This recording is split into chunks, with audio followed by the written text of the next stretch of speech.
আসসালামু আলাইকুম। এই ভিডিওতে আমি তোমাদেরকে নবম শ্রেণীর বাংলা বই থেকে পঞ্চম অধ্যায় বিবরণমূলক ও বিশ্লেষণমূলক রচনা লিখি এই অধ্যায়টি নিয়ে আলোচনা করব। আর এই অধ্যায়টির বিবরণমূলক রচনা লিখিতে তোমাদেরকে ছবি দেখে অনুচ্ছেদ তৈরি করতে হবে।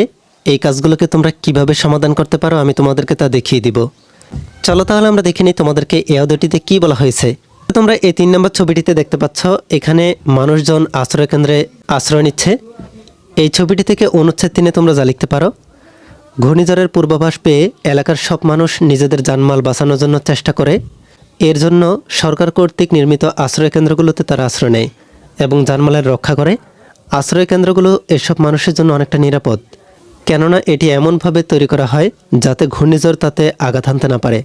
ঘূর্ণিঝড়ের পূর্বাভাস পাওয়ার পর শুকনো খাবার যেমন চিরা, গুড়, খাবার, স্যালাইন, প্রয়োজনীয় ঔষধ, টর্চ লাইট ইত্যাদি সাথে নিয়ে আশ্রয়কেন্দ্রে অবস্থান নেয়।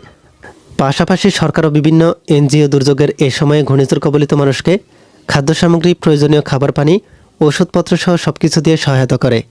তাহলে তোমরা এখানে দেখতেই পাচ্ছ, এই ছবিটির মাধ্যমে তোমরা অনুচ্ছেদ 3 কি লিখতে পারো। আচ্ছা, ঠিক আছে। Bye bye tata good bye गया।